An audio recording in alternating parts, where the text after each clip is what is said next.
Hello everyone, welcome to आयुटिप।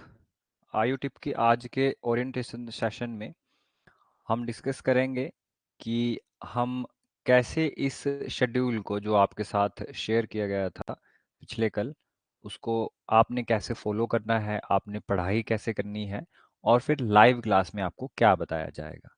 ठीक है, तो सबसे पहले हम शेड्यूल पे आते हैं। ठीक है, तो शेड्यूल आपको शेयर किया गया है और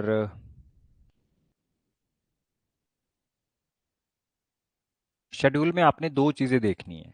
ठीक है, एक तरफ आपको डेज बताए गए हैं जब आपको लाइव क्लास जिस दिन आपकी होगी। टाइमिंग जो है वो क्लास की अभी मेंशन नहीं है, जब होगी उस दिन आपको बता दिया जाएगा। ठीक है, जिस दिन क्लास होगी उसी दिन आपको इन्फॉर्म कर देंगे। ठीक है, अब दूसरी बात जो आती है इसमें आप देख रहे हो, एक है हमारा मेजर सब्जेक्ट। ठीक है, और एक है हमारा माइनर सब्जेक्ट। मेजर माइनर का मतलब ऐसा नहीं है कि मेजर सब्जेक्ट ज़्यादा इम्पोर्टेंट है या माइनर सब्जेक्ट कम इम्पोर्टेंट है। माइनर सब्जेक्ट का मतलब सिर्फ इतना है कि ये सब्जेक्ट बहुत बड़े हैं और इसको हम ऐसे लगातार नहीं पढ़ सकते, मतलब ऐसे 4 दिनों में पढ़ दें, ऐसा नहीं होता है। इसलिए हमने दो बड़े बड़े सब्जेक्ट, जो कि जब हमने ऑब्जेक्टिव के लिए भी पढ़ा था तब भी हमने माना था कि अगत तंत्र और संस्कृत बहुत बड़े सिलेबस दिया गया है और हमें सारा ही पढ़ना है। तो उस हिसाब से ये बहुत बड़ा है, तो पूरी की पूरी तैयारी को एटलीस्ट अगर हम आज का दिन मान के चले तो हमारे पास 23-24 दिन है हमारे पास टोटल। ठीक है, तो पूरी ही 24 दिनों को दो भागों में बांट दिया और इन सब्जेक्ट्स को भी दो भागों में बांट दिया। तो माइनर सब्जेक्ट में केवल दो ही सब्जेक्ट हैं इसमें, हमारा संस्कृत और अगत तंत्र। तो अगत तंत्र को भी जैसे 12 दिन में हम अगत तंत्र करेंगे और अगले 12 दिन में हम पीएसएम करेंगे या संस्कृत करेंगे, ताकि थोड़ा थोड़ा हम करते रहें। ठीक है, और ज़्यादा बर्डन ना पड़े। और मेजर सब्जेक्ट में हमारे पास सब्जेक्ट्स आते हैं जिनकी सिलेबस कम है। तो सबसे पहले हम जो पहले एक बार सब्जेक्टिव एग्जाम हो चुका है उसको एक बार देख लेते हैं, ताकि हमें ये पता चले कि पेपर में आएगा क्या। ठीक है, इसकी डिस्कशन हमने पहले भी कर ली है। एक बार फिर भी आपने जब भी सब्जेक्टिव एग्जाम की तैयारी करते हैं हम, तो एक बार देख लेते हैं कि पेपर किस टाइप का आता है। तो ये सेम ही सिलेबस का एग्जाम है, डिस्ट्रिक्ट आयुर्वेदिक मेडिकल ऑफिसर। हो सकता है एग्जाम, ये बहुत सुपरफिशियल एग्जाम था, हो सकता है एग्जाम थोड़ा सा इससे टफ हो, जैसा हमारा ऑब्जेक्टिव एग्जाम थोड़ा सा टफ था, मीडियम टाइप था, तो ये पेपर बिल्कुल सुपरफिशियल है, इसमें थोड़ा सा डिफिकल्टी लेवल बढ़ सकता है, ये हो सकता है। अदरवाइज क्वेश्चन पेपर सेम ही रहेगा। ठीक है, ये हमें पहले से पता है कि 3 घंटे का पेपर होगा और हमें पेपर लिखना है और 18 क्वेश्चन आएंगे और 18 में से हमने 15 करने हैं। हर एक क्वेश्चन के 10 मार्क होंगे। ठीक है, तो ये हमें पहले से पता है। तो सबसे पहले देखो, हम इसके बारे में पहले भी डिस्कस कर कर चुके हैं, दोबारा से एक बात फिर से बता देता हूँ। 99% पेपर जो है वो सिलेबस से आएगा, 1% पेपर जो है वो सिलेबस से नहीं आएगा। ठीक है, तो 1% के लिए हमने तैयारी नहीं करनी है, हमने 99% तैयारी करनी है। ठीक है, क्योंकि हमें सिलेक्शन 99% में ही आराम से मिल जाएगी, ये बात तो बिल्कुल क्लियर है। और हमें 3 क्वेश्चन छोड़ने हैं, 18 में से हमें 15 करने हैं। तो जो हिस्सा आपको, किसी सब्जेक्ट का कोई हिस्सा अगर आपको टफ लगता है और आपको लगता है कि उसमें ज़्यादा टाइम वेस्ट होगा, तो आप उसको छोड़ सकते हो, क्योंकि आपको बाकी सब्जेक्ट स्ट्रॉन्ग करके आप उसको कवर कर सकते हो। तो सबसे पहला जो क्वेश्चन है, ठीक है, वो है सिद्धांत क्या है, चरक संहिता मत अनुसार सिद्धांत के भेदों का वर्णन करें और वर्तमान चिकित्सा में इसका उपयोग बताएं। अभी भी जैसा कि हमने अभी ऑब्जेक्टिव एग्जाम दिया, उसमें भी हमने देखा कि हमारे 88 या 87 88 क्वेश्चन जो थे वो सिलेबस से आए थे और हमने डायरेक्टली आपको पढ़ाया था। ठीक है, और सब्जेक्टिव एग्जाम भी आज हम डिस्कस कर रहे हैं और इसको भी हम देखेंगे कि 99% पेपर सिलेबस से ही आया है।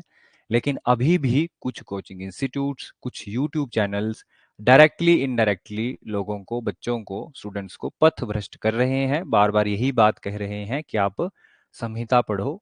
ठीक है, तो इस पेपर को देख के हम देखते हैं कि कितना पेपर संहिता से आया है और सिलेबस से कितना नहीं आया है। हालांकि सिलेबस में भी संहिता ही है, लेकिन कुछ चीजें हमें अलग से पढ़नी पड़ेंगी, केवल संहिता पढ़ने से नहीं होगा। तो पहला क्वेश्चन ये है, सिद्धांत क्या है, चरक संहिता मत अनुसार सिद्धांत के भेदों का वर्णन करें और अगला जो पॉइंट इसमें आया है, their application in current medical practice.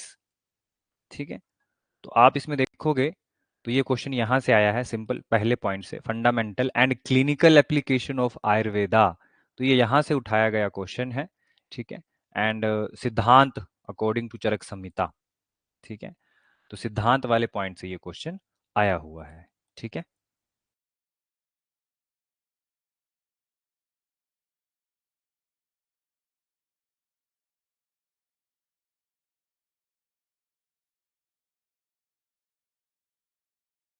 तो ये पहला प्रश्न जो है वो पहले पॉइंट से उठ के आया है। ठीक है, उसके बाद अगला क्वेश्चन जो था, अब ये इसका जो है एप्लीकेशन पूछी गई है मेडिकल प्रैक्टिस में, तो सिंपल उठा के डाला गया था क्वेश्चन। अगला था सांख्य और वैशेषिक दर्शन के आयुर्वेद पर प्रभाव का वर्णन करें और सुश्रुत संहिता मत अनुसार त्रिदोष की सिद्धांत की अवधारणा स्पष्ट करें। तो ये अगर हम देखें तो ये क्वेश्चन यहाँ से उठाया गया था। ठीक है, इम्पैक्ट ऑफ दर्शन और चरक संहिता, ये प्रश्न आया था सीधा। और बाकी जो त्रिदोष सिद्धांत है वो यहाँ से उठाया गया था कि सुश्रुत संहिता मत अनुसार त्रिदोष सिद्धांत का वर्णन करें। ठीक है, एज सिंपल। अगला क्वेश्चन था differentiate between observational and interventional research and differentiate between parametric and non parametric test. तो वो भी आपको मैंने पहले भी बता दिया है, एक बार फिर से बता देता हूँ कि ये यहाँ से आया था। ठीक है, सिंपल क्वेश्चन आया था। ठीक है, observational and interventional research, and this is simple question यहाँ से। ठीक है, parametric and non parametric test. उसके बाद अगला question, what do you mean by tumour and describe the difference between benign and malignant tumour. ठीक है, तो बहुत सारे टीचर्स मैंने देखे जो बार बार, अब देखो ये क्वेश्चन मॉडर्न मेडिसिन का क्वेश्चन है, ये पैथो का क्वेश्चन है। अगर आप सिलेबस फॉलो नहीं करोगे तो आप कितनी पैथोलॉजी पढ़ सकते हो, आप सारी ही पैथोलॉजी नहीं पढ़ सकते, है ना। तो सिलेबस में अगर आप आओगे तो रोग निदान के सिलेबस में आपको क्लियर कट दिख जाएगा कि आपको क्या पढ़ना है, और वहीं से क्वेश्चन उठा के डाला जाएगा। जैसे ये रोग निदान का सिलेबस है, यहाँ पे लिखा है nomenclature and classification of tumour, differentiate between benign and malignant tumours. तो ये सिंपल क्वेश्चन उठ के आ गया था, ये भी सिलेबस से ही डाला गया था। ठीक है, अगला क्वेश्चन आता है हमारे पास, आसीनो लभते सुखम, है ना, उष्णम च अभिनंदती, ये किस व्याधि का लक्षण है, और चरक संहिता के अनुसार इस व्याधि के निदान, संप्राप्ति और चिकित्सा सूत्र का वर्णन करें, और इसमें पंचकारी पंचकर्म की लाभकारी चिकित्सा जो है वो हमें बताएं। ठीक है, तो ये भी चिकित्सा अगेन फिर से, जो काय चिकित्सा है उसका मतलब पूरा ही चिकित्सा स्थान है। अवस्था अनुसार चिकित्सा सूत्र मेंशन इन चरक संहिता, इसका मतलब पूरा का पूरा चिकित्सा स्थान पढ़ना है। And principle of panchakarma therapies, ठीक है, जो यूज की जाएंगी चरक संहिता में, तो वहीं से क्वेश्चन उठाया गया था। तो इसका मैंने आपको पहले भी बताया है कि चरक चिकित्सा और सिद्धि और कल्प स्थान, क्योंकि यहाँ पर लिखा गया है सिलेबस में। ठीक है, कल्प स्थान एंड सिद्धि स्थान ऑफ चरक संहिता, तो वो आपको सारा ही पढ़ना पड़ेगा। ठीक है, नेक्स्ट क्वेश्चन था मानसिक प्रकृतियां क्या है, मानस प्रकृतियों के भेद बताएं और वर्तमान में इसका रोग के डायग्नोज के लिए, ठीक है, और ट्रीटमेंट के लिए अपना मतलब महत्व जो है आपने स्पष्ट करना है। तो प्रकृति अगेन फिर से क्वेश्चन जो था वो सिलेबस से उठाया गया था। ठीक है, प्रकृति ये रचना शरीर और क्रिया शरीर से उठाया गया प्रश्न है ये प्रकृति, और प्रकृति के दो भेद होते हैं, शारीरिक प्रकृति और मानसिक प्रकृति। मानसिक प्रकृति भी प्रश्न जो था वो सिलेबस से आया था।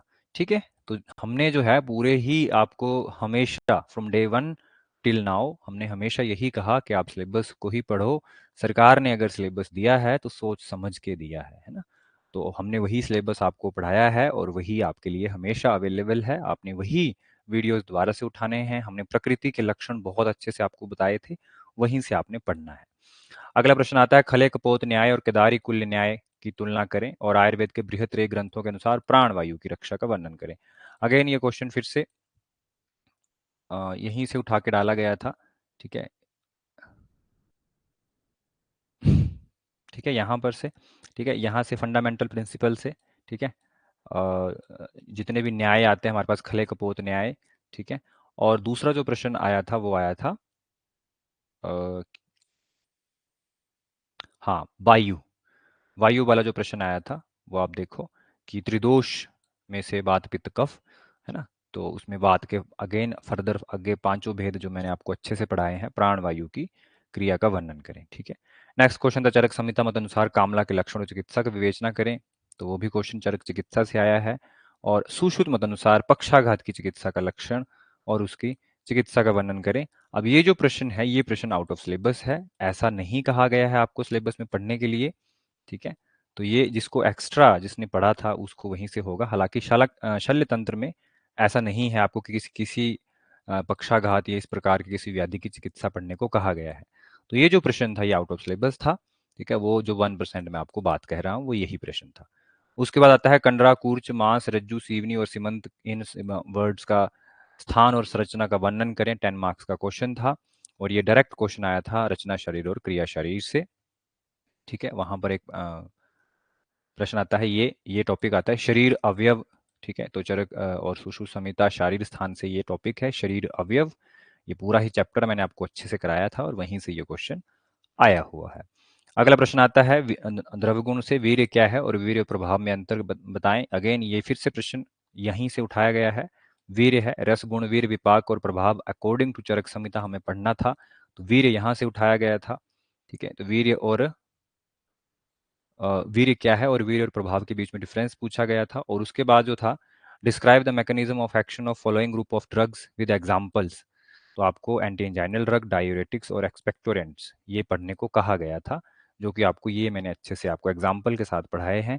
तो यहाँ से क्वेश्चन आया था, ठीक है। तो सिंपल क्वेश्चन आया था, सारा ही पेपर सिलेबस से आया था जिसके ऊपर हम बार बार बात कर रहे थे। अगला क्वेश्चन आया था संस्कृत से, ध्वनि प्रदूषण क्या है, what is noise and it's source and its effect and type of ventilation and Ayurvedic method of वायु शुद्धि, ठीक है। तो ये भी संस्कृत से क्वेश्चन आया हुआ था। संस्कृत का जो सिलेबस है उसमें आप देख लो, ठीक है। इसमें आया है ये लास्ट में वायु शुद्धि प्रकार आयुर्वेद कॉन्सेप्ट, ये क्वेश्चन पूछा गया था, ठीक है। और टाइप ऑफ वेंटिलेशन पूछा गया था, ठीक है। ये वेंटिलेशन एंड इट्स टाइप, ठीक है। और नॉइस पोल्यूशन पूछा गया था जो कि आपके सिलेबस में है, ठीक है।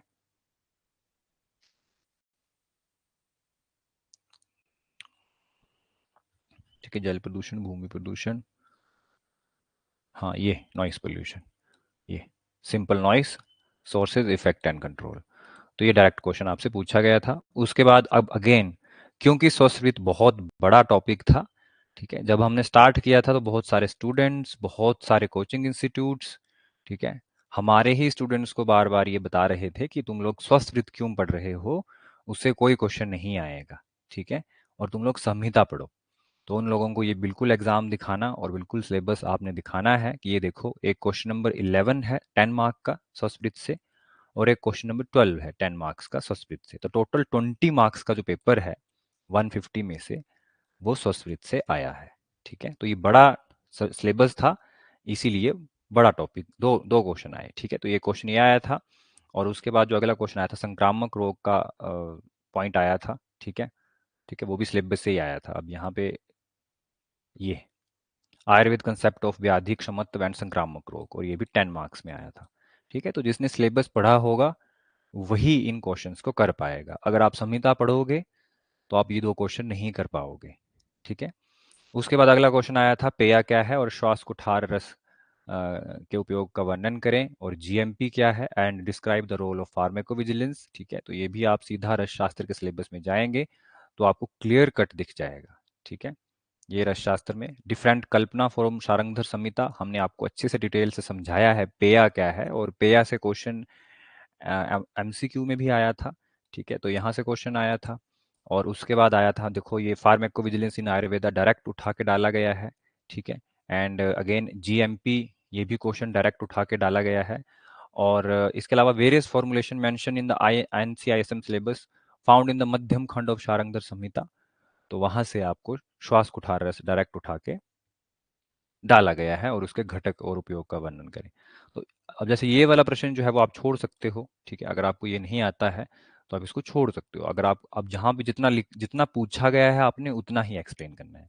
अगला प्रश्न है पारद की गतियां and explain the method of शोधन एंड मारन ऑफ अभ्रक एंड लौह। तो अगेन ये भी डायरेक्ट क्वेश्चन आया है, पारद से क्वेश्चन आया था, महारस के अभ्रक से और लौह से क्वेश्चन आया था, उसके शोधन और मारन का डायरेक्ट क्वेश्चन आया था। उसके बाद चरक अनुसार ज्वर की सामान्य संप्राप्ति और लक्षण का वर्णन करें। अगेन ये क्वेश्चन जो है वो चरक चिकित्सा से आया है। अगेन हमने ये चीज देखी कि बड़े बड़े जो टॉपिक है वो क्या है, एक तो है संस्कृत से 2 क्वेश्चन आए थे, रसशास्त्र से 2 क्वेश्चन आए थे, चिकित्सा से 3 क्वेश्चन आए थे, क्योंकि चिकित्सा स्थान बहुत बड़ा है ना? तो वहां से आपको ज्वर की सामान्य संप्राप्ति और लक्षण, ठीक है, निदान स्थान से इसकी सामान्य संप्राप्ति और लक्षण, जो कि रोग निदान का सिलेबस है। अगर आप यहाँ पे देखेंगे, Nidana Panchaka of the disease mention in Charaka Samhita and Madhava Nidana, तो चरक संहिता का जो निदान स्थान है, उसके जो 8 चैप्टर हैं उसमें ज्वर निदान है ना, तो ज्वर के आप निदान और संप्राप्ति आपको अच्छे से पढ़ाए गए हैं, उसके लक्षण भी आपको पढ़ाए गए हैं। तो ये रोग निदान का क्वेश्चन था, है ना? तो चरक के अनुसार ज्वर के सामान्य संप्राप्ति और लक्षण का वर्णन करें, तो ज्वर के सामान्य संप्राप्ति भी रोग निदान वाले चैप्टर में है, फर्स्ट चैप्टर में, और उसके लक्षण भी फर्स्ट चैप्टर में ही है। चिकित्सा नहीं पूछी गई है, तो ये क्वेश्चन रोग निदान का था। आयुर्वेद में हृदय रोग, जलोदर का निदान और चिकित्सा का वर्णन करें, ठीक है? तो हृदय रोग का जो वर्णन है चरक चिकित्सा 26 में बताया गया है, ठीक है? जलोदर चरक चिकित्सा 13 वाले चैप्टर में है और उसकी चिकित्सा पूछी गई है, तो ये चरक चिकित्सा का क्वेश्चन था। इसके अलावा अगतंत्र में, अब आप यहाँ पे देखो, अगतंत्र अगेन बहुत ज्यादा बड़ा सिलेबस था, लेकिन इस एग्जाम में अगतंत्र से एक ही क्वेश्चन आया था, ठीक है? हो सकता है अब अगला जो एग्जाम होगा आपका, उसमें 2 क्वेश्चन भी आ सकते हैं, है ना? कि एक क्वेश्चन अगतंत्र से और एक क्वेश्चन व्यवहार आयुर्वेद से। तो इस क्वेश्चन को तोड़ दिया गया है 5 पार्ट में, ठीक है? 4 पार्ट्स में तोड़ दिया गया है, ठीक है? तो 2.5 मार्क्स जो है हर एक पार्ट के। इंक्वेस्ट पूछी गई थी, आपको पढ़ाया गया है। सेक्सुअल परवर्जन आपको पढ़ाया गया है डिटेल में, है ना? कुपीलू आपको बहुत अच्छे से पढ़ाया गया है, और डीएनए प्रोफाइलिंग। तो ये सारी चीजें जो हैं, है ना, मतलब 2.5 मार्क्स की आपसे पूछी जाएंगी, 10 मार्क्स का क्वेश्चन था। उसके बाद अगर गायनी की तरफ आए, तो इसमें आपको नोट लिखने को कहा है, जिसमें सन्निपातज योनि व्यापद है और काश्यप संहिता मत अनुसार लेहन का प्रयोग और निषेध। अब यहाँ पर ये थोड़ी सी, जो इस एग्जाम में ऐसा है कि प्रसूति तंत्र स्त्री रोग और काश्यप संहिता दोनों, बाल रोग, इन दोनों का एक ही क्वेश्चन आया है, लेकिन ऐसा जरूरी नहीं है अगली बार भी ऐसा ही हो, ठीक है? तो अगेन, अगर आप प्रसूति तंत्र में देखें, तो यहाँ से भी योनि व्यापद से ही क्वेश्चन आया था, जो सिलेबस में दिया है वही आया था। और इसके अलावा लेहन के योग्य अयोग्य, ठीक है, indication and contraindication of लेहन, यही क्वेश्चन आया था। तो सारा पेपर यहीं से उठा के डाला गया था। उसके बाद अगर आप सर्जरी में आए, तो सर्जरी में देखो कोई मॉडर्न सर्जरी नहीं पूछी है। Describe the therapeutic uses of क्षार, है ना, सुश्रुत संहिता में वर्णित क्षार कर्म के चिकित्सीय प्रयोगों का वर्णन करें, और अग्निकर्म और भग्न के भेद। तो आप जैसे सिलेबस निकालते हो, तो आपको सिलेबस में शल्य तंत्र में दिखता है अग्निकर्म, क्षार कर्म और भग्न अकॉर्डिंग टू सुश्रुत संहिता। तो ये क्वेश्चन डायरेक्ट आपको पेपर में आया था 10 मार्क्स का, ठीक है? तो ये टोटल 18 क्वेश्चन है, और 18 क्वेश्चन में आप देख रहे हो कि 17 क्वेश्चन जो है वो सिलेबस से आए हैं, एक क्वेश्चन नहीं आया है, जो कि हमारे काम का नहीं है। 18 में से हमें 15 करने हैं। तो ओवरऑल आपको 100% जो पेपर है, सब्जेक्टिव पेपर, वो सिलेबस से आया है, ठीक है? ऑब्जेक्टिव भी 99% जो था, या 90% जो था, वो सिलेबस से आया था। तो आप सबसे रिक्वेस्ट है कि आप किसी की बातों में ना आकर फिर से दोबारा से संहिता, संहिता का मतलब है चरक, चरक संहिता, चिकित्सा स्थान, कल्प स्थान और सिद्धि स्थान, और सुश्रुत संहिता के जो टॉपिक्स दिए हैं केवल वही पढ़ने हैं। बाकी आपने जो सिलेबस है वही पढ़ना है। टाइम बहुत कम है, आपने जो सिलेबस दिया है बस वही पढ़ना है। ये बार बार आपसे रिक्वेस्ट है। जो भी कोई प्रोपेगेंडा चलाता है कि आपने संहिता नहीं पढ़नी है, आपको ऐसे कर रहे हैं, उसको आपको सुनने की कोई जरूरत नहीं है। आपने बिल्कुल सिलेबस ही देखना है, ठीक है? हाँ, दूसरी बात ये आती है कि किसी को अगर लगता है कि कोई टॉपिक टफ है, जैसे अभी एक डॉक्टर साहब को लगता है कि मॉडर्न फार्मा में नहीं पढ़ सकती, तो आप छोड़ सकते हैं, ठीक है? तो पहली चीज जो आप यहाँ पे एक चीज देखोगे कि पेपर में है क्या, आप सबसे पहली चीज देखोगे कि हर एक, आप अगर सिलेबस देखोगे तो सिलेबस में 15 टॉपिक हैं, मतलब 15 सब्जेक्ट है ना? तो जैसे सिलेबस में शाला के तंत्र लिखा है, तो ये क्षार कर्म और अग्नि कर्म जो वर्ड आते हैं, ये शलाक्य तंत्र से भी आते हैं, है ना? तो जब हम स्टार्टिंग में कह रहे थे कि शलाक्य तंत्र नहीं है सिलेबस में, आप उसको मत पढ़ो, बहुत सारे लोग आके बोल रहे थे कि उत्तर तंत्र से आपको लगता है कि पेपर नहीं आएगा। आपने देखा पेपर नहीं आया था, है ना, क्योंकि वो सिलेबस में नहीं था। तो बात मैं ये कर रहा था कि जो चीजें आपको टफ लगती हैं, तो पहली चीज जो हमने यहाँ पे नोटिस की इन द एग्जाम, कि हर एक सब्जेक्ट से एक क्वेश्चन आया है, ठीक है? टोटल जो है इसमें 15 सब्जेक्ट लिखे हैं, 15, तो हर एक सब्जेक्ट से एक क्वेश्चन आएगा ही आएगा, ये 100% श्योर है, है ना। एक क्वेश्चन तो आएगा ही आएगा, पहली चीज ये है। और 3 क्वेश्चन आपको एक्स्ट्रा मिलेंगे, यानी कुछ एक सब्जेक्ट ऐसे होंगे जिसमें से एक से ज्यादा क्वेश्चन आएंगे। ठीक है, इसका मतलब ये है कि आप कोई एक सब्जेक्ट जो है अपना वीक कर सकते हैं अगर आपको नहीं समझ में आ रहा है।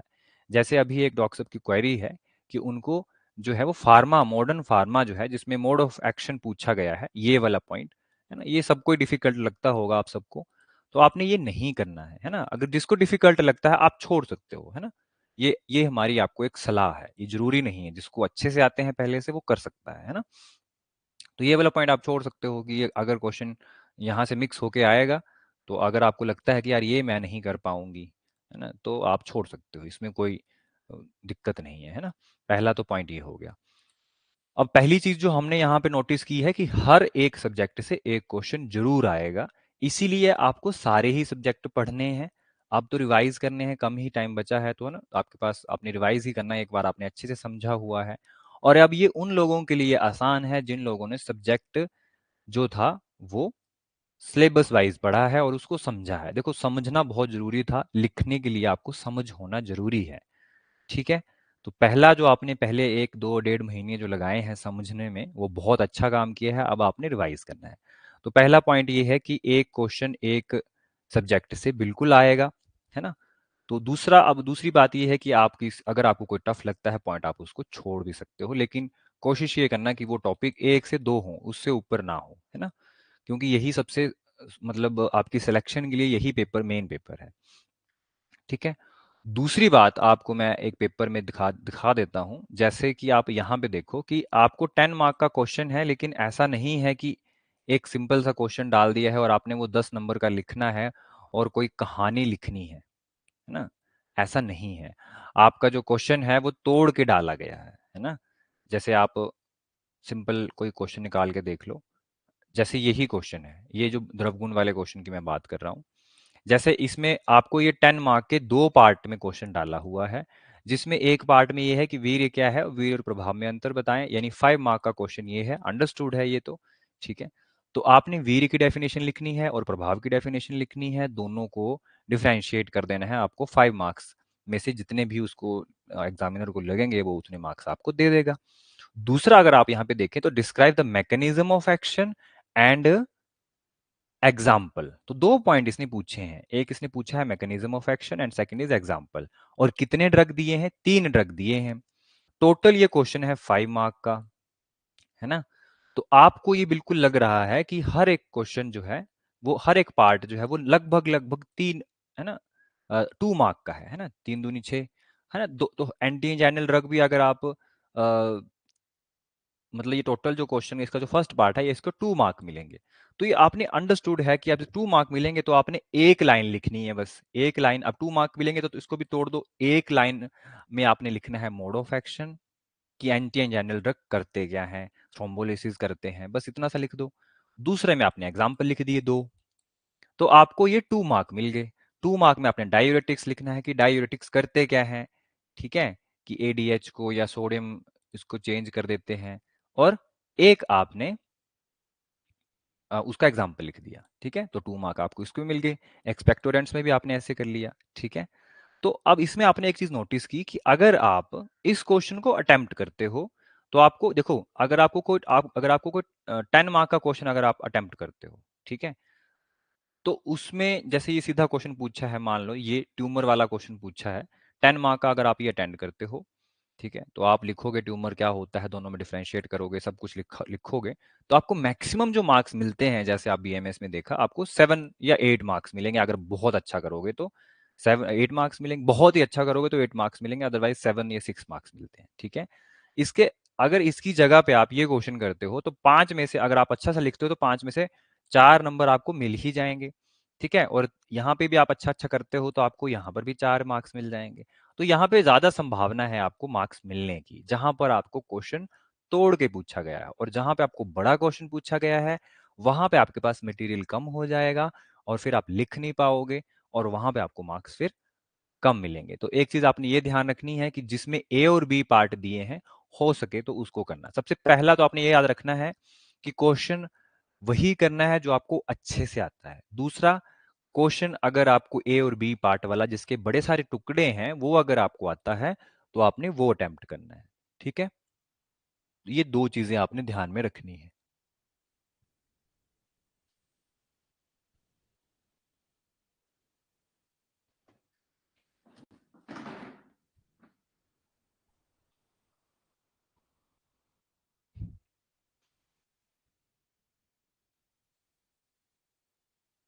डाउट्स ले लेते हैं अब।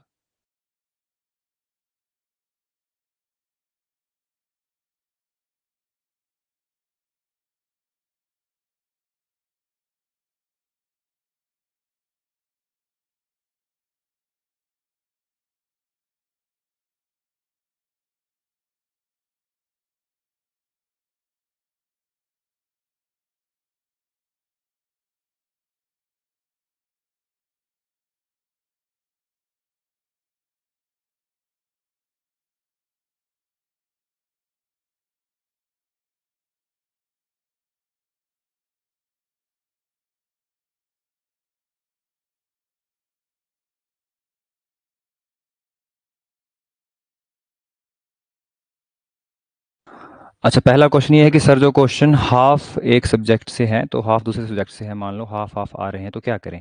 हाँ देखो, ये पहली एक ही क्वेश्चन में है ऐसा कि गाइनी और पीडिया का हाफ हाफ से डाल दिया है। ठीक है, ऐसा जरूरी नहीं है दोबारा से भी हो। तो हाफ हाफ में जो 5-5 मार्क में जो क्वेश्चन आया है तो 5 मार्क का आपने एक का लिखना है, 5 मार्क का दूसरा लिखना है। सर प्रैक्टिस करें तो कौन से टॉपिक पे करें, क्योंकि काफ़ी टाइम हो गया है राइटिंग छोड़े हुए, अभी सभी टॉपिक्स पे तो प्रैक्टिस नहीं हो सकती। देखो डॉक्टर साहब, ऐसा है प्रैक्टिस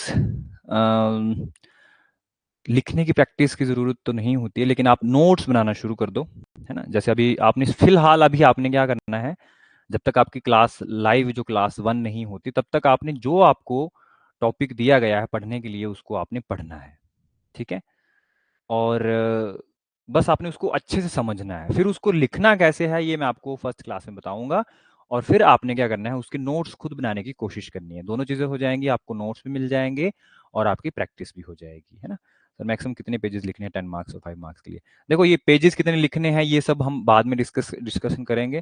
सर क्या हम ऐसे अटेंड कर सकते हैं क्या, जो हम अच्छे से आते हैं वो पहले? हाँ बिल्कुल, जैसे मर्जी आप अटेम्प्ट कर सकते हैं, उसमें कोई दो राय नहीं है। अब हम शेड्यूल पे आते हैं। तो सबसे पहले आपने एक आपकी क्लास 1 होगी 29th ऑफ सितंबर को, 2 दिन बाद। ठीक है, तो तब तक आपने संहिता यानी फर्स्ट जो पोर्शन है ना, हमारे सिलेबस का संहिता वाला पोर्शन, ये वाला हिस्सा, ये आपने अच्छे से जो लेक्चर्स आपके पास अवेलेबल हैं वहां से आपने पढ़ना है। और रचना शरीर और क्रिया शरीर यानी ये वाला जो सेकंड और थर्ड पॉइंट है, ये दोनों आपने अच्छे से पढ़ने हैं। फिर यहाँ से क्या क्वेश्चन आपको बन सकते हैं और उसको कैसे लिखना है ये मैं आपको क्लास में लाइव में बताऊंगा। दूसरा मेजर आपने यही करना है, माइनर आपने क्या करना है, अगध का पॉइंट नंबर 2 और 3। ठीक है, थोड़ी सी मेहनत आपको करनी पड़ेगी, वीडियो लेक्चर में आपको मेंशन नहीं होगा पॉइंट नंबर 2 और 3 कहाँ है, तो आपने निकाल के देखना है 2 और 3 कहाँ पे है। और जिसको मिल गया वो प्लीज ग्रुप में डाल दें कि 2 और 3 जो है वो वीडियो नंबर कौन सा है। तो 2 और 3 में आपने basic medical jurisprudence relation to clinical hospital administration ये करना है। और लीगल प्रोसीजर क्या होते हैं, inquest, evidence, witness, courts and power, है ना। जैसे इंक्वेस्ट पिछली बार आया हुआ था, तो इसको आपने समझना है बस। ठीक है, सिंपल समझना है बस। ठीक है, तो ऐसे आपने पूरा शेड्यूल फॉलो करना है।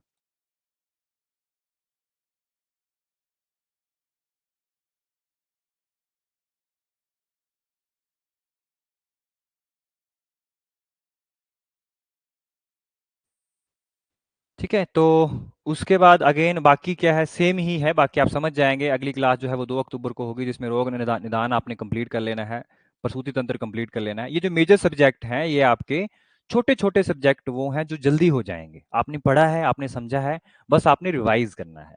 डाटा जो है वो आपने मेमोराइज करना है ना। और अगला जो पॉइंट होगा वो अगद का point number 1 and point number 4 होगा। ठीक है, और इसके अलावा रश फिर उसके बाद 2 अक्टूबर से लेकर 6 अक्टूबर तक 4-5 दिन है, तो उसमें अपने सारा ही रस शास्त्र पढ़ लेना है और अगर तंत्र के जो पॉइंट्स रह गए हैं वो भी पढ़ लेने हैं। और उसके बाद 12 अक्टूबर को क्लास होगी। ठीक है, जिसमें रस शास्त्र तो हो गया। अब शल्य तंत्र कंप्लीट पढ़ना है आपने, रिसर्च कंप्लीट पढ़नी है और अगध आपने कंप्लीट कर लेना है। ठीक है, फिर 13 अक्टूबर को क्लास होगी जिसमें अपने एक उस दिन छुट्टी है, जिस दिन यहाँ पर क्लासेस वही हैं जहाँ पे आपको छुट्टी है, शेड्यूल उसी तरीके से बनाया गया है। ठीक है, जिसमें आपको छुट्टी अगर है, ठीक है, सारे लोग आप लोग काम करते हैं, मैं भी काम करता हूँ, तो जिस दिन छुट्टी है उस दिन ज़्यादा बर्डन दिया गया है। जैसे अभी 12 अक्टूबर को छुट्टी है ना, 13 अक्टूबर को छुट्टी है, तो बाल रोग एक ही दिन में सारा 4-5 पॉइंट है, ठीक है? और उसके बाद 13 अक्टूबर तक जो है वो पीएसएम यानी संस्कृत के पहले 11 पॉइंट्स, टोटल मुझे लगता है 32 पॉइंट हैं। तो पहले 11 पॉइंट जो है वहां से भी क्वेश्चन एक आता है, तो वहां तक आपने पढ़ लेना है। उसके बाद लास्ट क्लास आपकी होगी 18 अक्टूबर को, जिसमें आपने केसी, ठीक है, और द्रव्य गुण कंप्लीट करना है। देखो केसी जो है काय चिकित्सा का मतलब ये हो गया, देखो चिकित्सा स्थान आपने खुद पढ़ना है, आपको पढ़ाया हुआ है सारा, तो वो आप पूरा उसको डिवाइड कर सकते हो कि एक दिन में एक चैप्टर पढ़ लिया मैंने, है ना, उसको आप ऐसे भी तोड़ सकते हो काय चिकित्सा वाला। ठीक है, तो वो आपको वो आपने वहां से रिवाइज करना है फटाफट, और जो पीएसएम बच्चा वो वहां से कंप्लीट करके, तो लास्ट क्लास में आपको यहाँ से ये बताया जाएगा आपने कैसे करना है। तो ये तो सिंपल सा शेड्यूल है, शेड्यूल बहुत सिंपल है, लेकिन आप इसको फॉलो करोगे तो बहुत इफेक्टिव होगा। ठीक है, बाकी बार बार एक ही बात मैं आपको दोहरा रहा हूँ कि stick to the syllabus, paper सारा सिलेबस से ही आएगा। अभी अगर आपको कोई डाउट है तो आप पूछ सकते हैं, ठीक है, और बाकी आप फिर लाइव क्लास में हम डिस्कस करते हैं।